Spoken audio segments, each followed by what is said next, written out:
Hello, my name is James Pywell and this is the 92 podcast. I'm on a quest to speak to one fan from each of the 92 football teams that make up the Premier League, the Championship, League One and League Two. Each episode I'll shine the spotlight on a different club, talking to their fans, playing silly games and quizzes and learning what it's like to be a supporter of their team. In this episode we take a look at a team that shocked the footballing world back in 2016 when they won the Premier League against all odds. It's Leicester City. When you look at where Leicester have been in the past decade or a couple of decades, it has been on and off of success and failure, up and down. There's a big feeling of togetherness, and that stretched out to the whole of Leicester. When you see some of the pictures and the celebrations, I was at home, I was with my dad and my brother. We watched the Chelsea-Tottenham game unfold, and it was just, when that Hazard goal went in, it was almost a bit of disbelief that it's actually happened. Now, the extent of my knowledge of Leicester is that Premier League title win. They've got Jamie Vardy, and the city is quite well known for a certain crisps company. Now, to help me add to that knowledge, I'm joined by Sunil. Welcome, thank you for coming on to have a chat with me. Thank you for having me, it's good to be on. So, you're a Leicester fan, obviously. How long have you been a fan of the Foxes? Mid to late 90s, I think my first game was 1996 against Newcastle, so quite a while. What was that experience like when you first saw Leicester City play? As a 6-year-old, from what I can remember, quite exciting. I loved it. It's one of those where you never look back after your first game. So I kind of have to give my dad probably a bit of credit for taking me at that time. I was going to say, is it something that runs in the family, supporting Leicester City? Yeah, dad and older brother, probably the biggest influences. So had to follow them really, didn't I? So what was it that got you into football in the first place? What was it about that first match that made you addicted to football? Yeah, so I think it was the excitement of going to your first game, walking up the steps at Filbert Street as it was, seeing the open stadium, seeing the open pitch. It was being with your family, just that whole experience of first game. Obviously as a 6-year-old it's quite a limited memory, but again, you never look back, do you? No, you don't. So we're going to talk about that famous title win in a little bit, but what are some of your other highlights of supporting Leicester? I'd say probably the promotions that we had, probably early noughties. We were known as a bit of a yo-yo club, so whenever we were promoted back to the Premier League, they're quite good memories. Champions League, obviously, after the title win. And there's one game that stands out as well, and probably Leeds fans won't thank me for it, but we thrashed them 4-0 in 2003 when we got promoted back to the Premier League. We did get relegated that season, but that can be kind of forgotten about. What are some of the lower points then of supporting Leicester? Definitely relegated to League One. First time in our history, third tier. Not a great feeling, but to use a cliche, it's a blessing in disguise because it was an opportunity for us to kind of just take stock of where we are, get rid of some deadwood in the club, and then kind of start afresh with obviously Nigel Pearson being hired. He was a great manager to have to build a foundation to get us back up to not only the Championship but also in his second spell up to the Premier League. So who are some of your favourite players, past and present, that you've seen pull on a Leicester shirt? Past definitely has to be Emil Heskey and Muzzy Izzet. For me, growing up watching Leicester in the Premier League or Division 1 or Championship, they were two players that would stand out. I know Heskey left a bit before we were in the Championship, but they were two players that were just icons and legends now of the football club. They would just always perform and they were great to watch. What about the present team then? Is there any players that you're never really going to forget because they're that good? Vardy. I don't think his achievements with Leicester can ever be understated. Not just as a Leicester fan, but I think any Premier League fan, any football fan has to appreciate the journey he's been on, and not just the journey to get to the Premier League, but once he's there, he's just absolutely smashed it. I think he's surpassed 100 goals as a Leicester player as in the Premier League. And to do what he's done at his age in only just over 6 years is just phenomenal. There's not really any other player that I can think could do that in a very long time. So what was it like as a Leicester fan when Jamie Vardy actually signed? Were you sceptical of the signing? I think a lot was made about the price tag. I think he was the first non-league player to be sold for £1 million.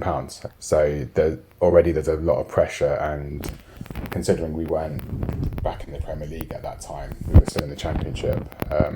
it was seen as a lot of money spent. But you could kind of tell in some of his performances that there's a quality player there. It was just about if he would get to that level. And I think there was a pre-season, I think after the first season he signed, he knew where he had to improve, and I think that shows a lot of the character in Vardy. He knew where he had to improve to get to where he wants to be, and that's probably the non-league experience talking as well, that drive and that attitude and that character. Do you think it's paved the way for other teams to take a little bit more of a look at non-league, or do you reckon that Vardy was probably a one-off? I don't think he's a one-off, but I think he would probably do a lot of scouting, which obviously Leicester are quite famed for recently in terms of recruitment. But there's definitely players there. I don't think he's a one-off, and it's as much about the player as the club. I think the player Vardy had a lot of determination to make it.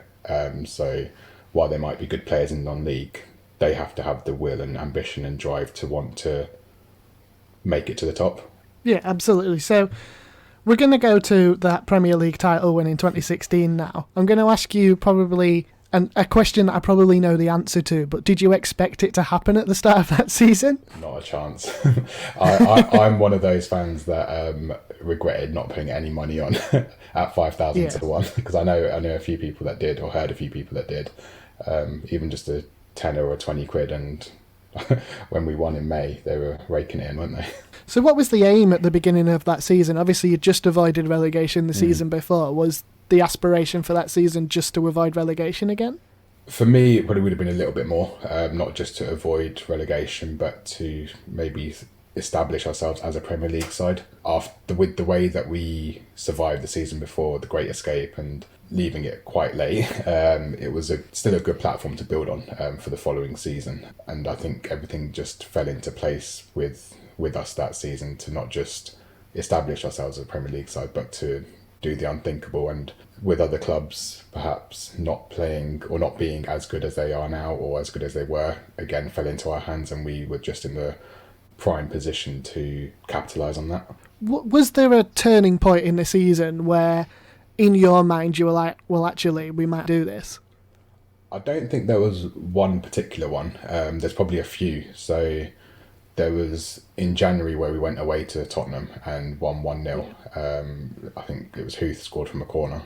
And then a few weeks after that, we had a week of playing Arsenal, Liverpool and Man City. And we lost against Arsenal 2-1. Funny enough, probably on this weekend, 6 years ago. And there was a picture on social media that the Arsenal players put up where they had a team photo, and as if they'd won the league. And that seemed to be the kick that we needed to, okay, yeah, we lost a game, but we're still in it. I think we were second at the time. We're still in the race to win. And it was that character from everyone in the team that wasn't going to kind of dwell on that loss. And we then went to Man City and then beat Liverpool, which was just crazy. So how did it feel then on the day that Leicester won the Premier League? Unreal. I don't think there's just one word to describe it.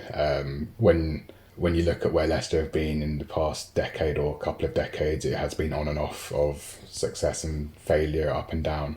So to reach that high was just, there's no words to describe it. And I was at home, I was with my dad and my brother. We watched the Chelsea-Tottenham game unfold, and it was just, when that Hazard goal went in, it was almost a bit of disbelief that it's actually happened.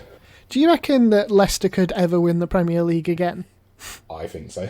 I think we could. Whether that's this season or not, who knows? But I think it's where the club has done well off the field. They've set a very, very solid foundation to be where we are now and build on that. So we've got a new training ground in Seagrave, £100 million. So there's huge investment from the owners, and they seem to invest well. They don't just invest for the sake of it. They have a clear plan, and it's as if everyone who comes into the club, whether it's on or off the field, buys into that plan, and that's what gets the club moving forward in a very progressive but ambitious way. Do you think there's anything else that, other than the on-the-pitch stuff, that Leicester could be doing to try and improve their fortunes even more than what they are at the moment?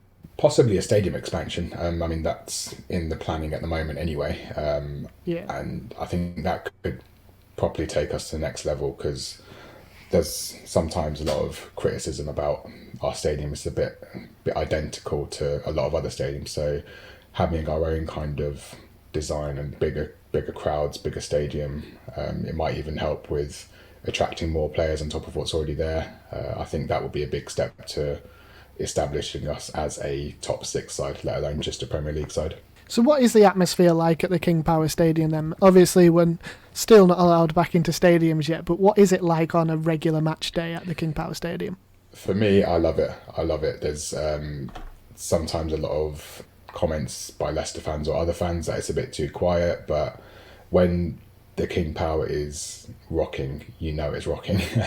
Especially when we were in the Champions League. Obviously they're special games in their own right, but when you're there on that night and the Champions League music starts and the atmosphere is, when you're in the middle of that, you kind of never experience anything like that again. And I think the same when fans are allowed back in the stadiums. I think everywhere it would just be a totally different feeling, because I think people would just appreciate it more. Maybe there'll be less abusive to players. Maybe there'll be more of a collective feeling of appreciation that you can watch football again in the start anyway. That might not change. It might not be the case for a long time, but I think everyone who attends a football game again, when there's thousands, a full packed stadium, I think there'll be a lot of appreciation of just being there in the moment. How did you cope with not being able to physically get to games?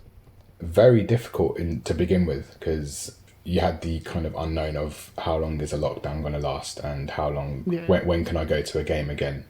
Obviously the season stopped, so then when summer came around and football was back on, there's nothing that beats being in a stadium. And when you watch it on TV, you got the fake crowd noises.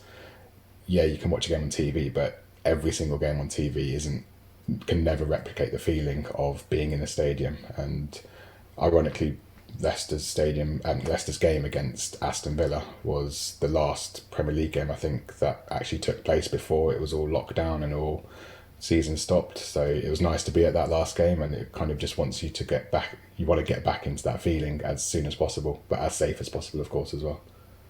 Absolutely. So when we're able to get back into stadiums, obviously as a Premier League club, most of your matches are on TV anyway. Do you think that will affect attendance at first? Do you reckon people will be a little bit cautious of going back into the stadium and prefer the comfort of watching it at home? I think possibly. I think the perception of people attending games at the moment, I think there'll be a lot of caution to start off with, mainly on a safety aspect. And again, you don't know what capacity is going to be like at each ground. Is it going to be a few thousand or a certain percentage? And I think that will play a big part in people going back to stadiums to watch games, because they might watch a game on TV and think that the atmosphere isn't what it used to be, and whereas some people might just want to get back into the stadium to have that feeling again. What is the community aspect of the club like? All the Leicester fans quite tight-knit, or...? I think it's very tight-knit. I think especially when you have something that happened like us winning the league in 2016, there's a big feeling of togetherness, and that stretched out to the whole of Leicester when you see some of the pictures and the celebrations. And I think that's partly down to our owner, who obviously sadly passed away. He instilled a lot of the community togetherness, so charitable donations to hospitals, to the communities, and that's been followed up by his son as well. So I think in the club there's a very good feeling, and that does spread out to the whole of the city, I think. Good, so there's clearly a unity there. How was that affected? You alluded to it a little bit there, when obviously the sad passing of your chairman in that horrific accident. I think in the first few months, maybe even a year, it was still very raw, and I think there was still probably a lot of shock, and especially when that first year anniversary comes around, it's like, did that really happen, or how did it happen? And there's, as much as it is shock and that raw feeling, you kind of felt for the family he left behind as well. Especially with Top going back into, becoming our owner in no way that he would have ever imagined. You kind of, out of the death of someone, everyone comes together to support, in this instance, his son, to help guide the club to where he wanted it to be. So we've discussed what it's like to be a fan, and we're going to discuss the current season in a moment, but now it's time to test your knowledge. I know you've been looking forward to this bit. You'll have 5 questions about Leicester and 5 questions about the football in the 92 in general. How do you think you're going to do? Ironically, I'll probably do better on the non-Leicester ones. I'm a little bit nervous and I don't want to make a fool of myself, so we'll see. I'm sure you'll be fine. Who scored both goals in 2000 when Leicester won the League Cup? Matt Elliott. Correct. Which 2 League One teams have sacked their managers in the past week? Northampton and Plymouth? No, it was Bristol Rovers, but I'll give you half a point for that. It's close. Leicester's previous highest finish before winning the Premier League in 2016 was second in the old First Division, but what was the year? I have no idea. I will go with 1969 because I know that was quite a successful period for us. 1929 was the correct answer. Well. Not even close. Not far off. Which EFL team are known as the Imps? Lincoln City. Correct. Jesse Lingard, currently on loan at West Ham from Manchester United, previously spent time on loan at Leicester earlier in his career, but how many first-team appearances did he make? It wasn't that great a loan spell, but I'll guess 15? It was 5. Oh, there you go. Last season's EFL Trophy final wasn't played due to COVID-19, but has now been rearranged to be played before this season's eventual final. But who will contest the rearranged game? That's a tough one. I'll guess at Exeter and Cambridge. Portsmouth and Salford. That's terrible. That was a tough one, to be fair. Jamie Vardy is a lifelong fan of which championship team? Sheffield Wednesday. Which team has spent the most seasons in the top flight of English football? Everton? When Leicester beat Southampton 9-0, there were 2 hat-tricks, one for Jamie Vardy and one for Jose Perez. But which other 3 players scored on that day? Chilwell, Yep. Tielemans and Maddison. Yep. And your final question, if a cup competition goes to extra time, how many minutes of football have been played if there was 2 minutes of added time at the end of each half? That should be really easy. 122. It was 128 because you have 2 minutes at half time, 2 minutes at full time. I thought it just meant the extra time off. Never mind. You got 5.5, which isn't too bad considering we've had a lot worse on this quiz. That's good. As long as it wasn't the worst, I'll take that. So moving on to the current season then, it's been quite a good season so far in the Premier League, hasn't it? You find yourself in the top 4. Do you think you can keep that up? I'd like to think so. I've still got last season's collapse firmly in my mind, but we look like a stronger team mentality wise. I think depending on how we do possibly in the FA Cup and Europa League might stretch the season out a bit longer, and we've already got a thin squad, so I'm confident that we will stay in the top 4, especially with today's win over Liverpool after going a goal down and winning 3-1. I think that's a big statement put out not only in the context of other sides for the Premier League but also ourselves, in that we can respond and win like that. So if you had to give me a definitive answer of what position you think Leicester will finish at the end of the season, what would you say? Head on the line here. I will go with 4th. So let's move on to the FA Cup briefly. You're into the quarter-final versus Manchester United, and that match will be played obviously next month in March. How have you seen the FA Cup journey so far? Do you expect to go all the way and win? I would love to. whether we will or not, I'm not too sure, because I think the league and potentially Europa League might take precedence, and I believe that they are probably seen as a bit more important. I'm not saying that we won't try in the FA Cup, but we've not beaten Man United at home since we beat them 5-3 in 2014. So it's a long time to go without a victory at home over a side like that, and they look like quite a organised side as well now. So it'll be difficult if we get through the quarter-final. I would love to avoid Man City until the final at least, because we've got a bad record in semi-finals as it is. So fingers crossed, but I'm not sure. We'll skip over the League Cup because you went out in the third round against Arsenal, so we won't talk about that one. But the Europa League, you're into the round of 32. Again, do you reckon you could win the Europa League, or do you reckon you would, or would you prefer to focus on the Premier League? As a bit of both. I'd love to make sure that we stay in top four, because obviously that gets us Champions League next season. However, if we win the Europa League, that gets us Champions League as well. So if we can fight on both fronts, then great. And it's a bonus if we even get to the final, I think, in Europa League, because there are some big teams that dropped out of the Champions League this season. So even the next game against Prague will be quite difficult, because I think they're doing quite well in their league, and they've got probably a bit more European experience than us. So that's going to be very difficult in probably very cold conditions on the first leg in Czech Republic. So one game at a time, as the footballers like to say. So let's look a little bit more at the current season and transfers. How has the 2 transfer windows so far been for Leicester? Are you happy with the business that's been made? I'd have liked to get more or seen more players come in January. I think I mentioned earlier about how injuries take a lot of, they have a big importance into how a squad can make it through a whole season. And with injuries this season, they've been terrible. I think we've had about maybe 4 or 5 long-term injuries already. So whenever a player comes back, there always seems to be another player that goes out. So to cover for ourselves in that respect would have been good.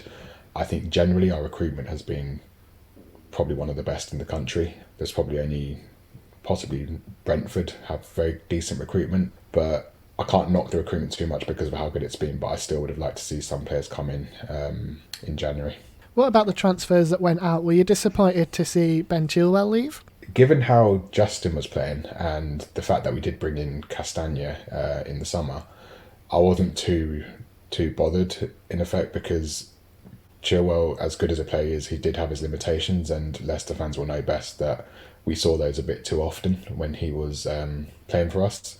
And I think whether he agreed the move earlier on in the season, you could tell there was a big drop off in his performances towards the end of the season. So whether his mind was there, I don't know. But I'd say the fact that we replaced him with Castagna, and also with Justin coming in, making a big step up from League One and Championship to play quite regularly for us this season, I wasn't that bothered that Chilwell had gone. I think it says a lot, doesn't it, about the strength of Leicester's defence anyway, that in the last few seasons you've sold Ben Chilwell to Chelsea, you've sold Harry Maguire to Manchester United, but yet you still have probably one of the best defences in the league. Yeah, and if everyone was fit and firing, I think we'd be in a very good position to maybe progress in Europa League, FA Cup and Premier League all at once. But we've got Fofana out at the moment, Castagna's due to come back.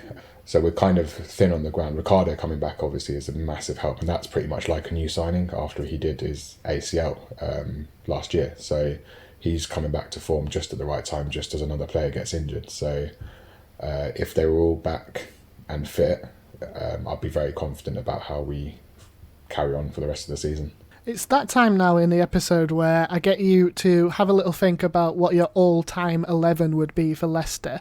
Are you confident that you would be able to quite easily put an 11 together, or do you reckon you would find it difficult to leave some players out?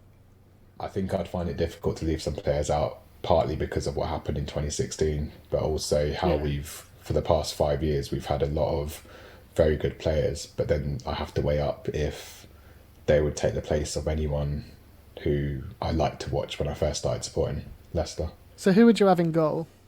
That would be Schmeichel. That's quite easy for me. That's a good start.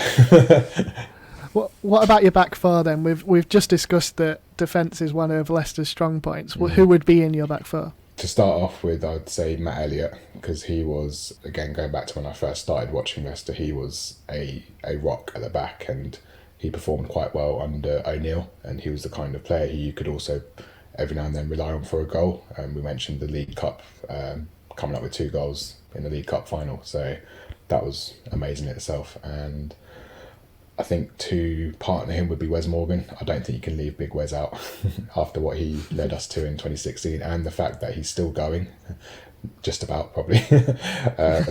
But when we signed him, again, he was a good transfer in, I think it was 2010 or 2011 or 2012 perhaps. he's been here nearly 10 years and he's been one of the best leaders, and part of a big reason as to why we are where we are now, I'd say. So what about your midfielders? How many midfielders would you go for to start with to make your ideal formation? I'd probably go with a three. Kante, again, that one season we had with him was probably one of the best ever one season buys we've ever had. Muzzy is it, of course. Probably, like, I'd say, a childhood icon of watching Leicester for me. Third midfielder I'd go with would be Andy King, mainly for sentimental reasons, and mainly because he's been through everything with us, and that's from relegation into League One in his first season, and then coming back up through the Championship, again with some ups and downs, for example losing playoff final and penalties against Cardiff, but then getting promoted in 2014, the Great Escape season, the league win, the Champions League. He's been through it all with us, and he's remained a model professional, even though he's not always been starting for us or not always been the best player at the club, but you know that he can be reliable when he plays, or when he used to play. So Andy King in that midfield. So then who would be your remaining players up top? Vardy, has to be Vardy. Vardy and Heskey. I think they would make quite a deadly duo anyway, regardless of both playing for Leicester. But if Heskey was in the team now, I think we'd get a lot more goals anyway. And I'd probably have Mahrez, because again, his contribution and his talent, and we're able to watch for a few years, was, he's probably one of the best players we've had at Leicester as well. And he's shown how good he is by going on to Man City and still performing well there. Absolutely. So who would be your manager in the dugout? That's a very tough one now, because you have O'Neill, who was our manager, obviously, when in the late 90s, mid-noughties. Yeah. You got Ranieri, who led us to the time. And then you got Rodgers now, who's made a very big impact in only 2 years. So I think for sentimental reasons, it would have to be O'Neill, because it was a different game back then, and Leicester weren't big back then as we are now. So I think he did an amazing job to keep us at a very competitive level in the circumstances. Let's go back to Claudio Ranieri a little bit. Obviously, he was the manager that led you to that Premier League win, but how much of that was down to Nigel Pearson the previous season, do you reckon? A big part. Pearson is probably credited by a lot of Leicester fans to have laid the foundations for us to go on to bigger and better things. So especially in that Great Escape season, the side was there, and I think it was just a case of maybe one or two additions to take us to the next level. I don't think anyone foresaw the next level being the title win, but just to solidify us as a Premier League club.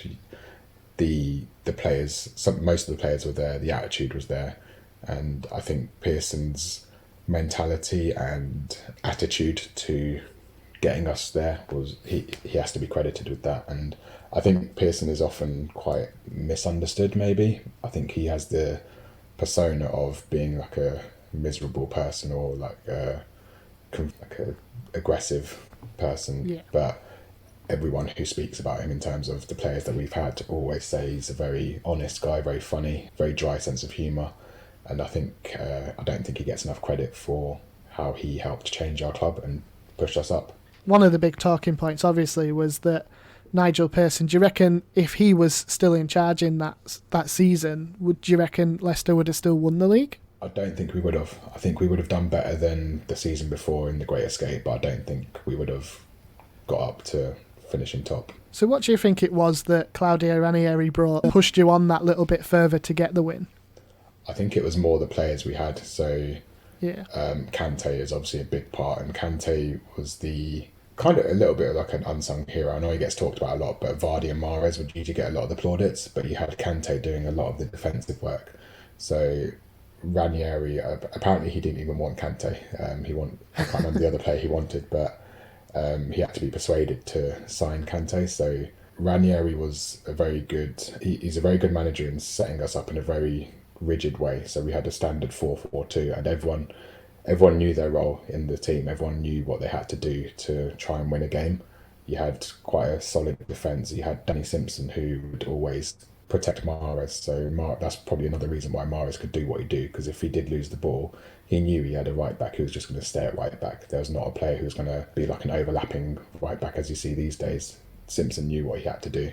And then you had Fuchs on the left-hand side, who would obviously help with Albrighton. So the way that Ranieri would set up the squad was, here's a job, go out and do it.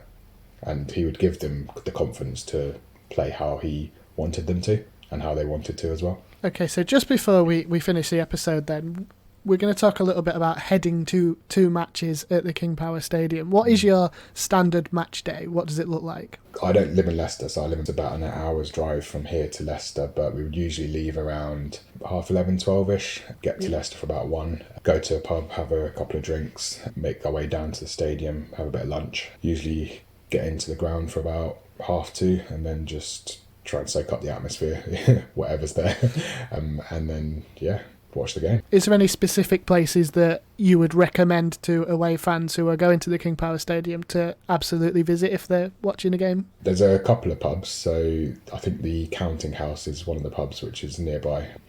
There's a pub on Narborough Road which we usually go to, so I don't really go to the pubs that are full of away fans or mixed up. So usually like the calmer environment.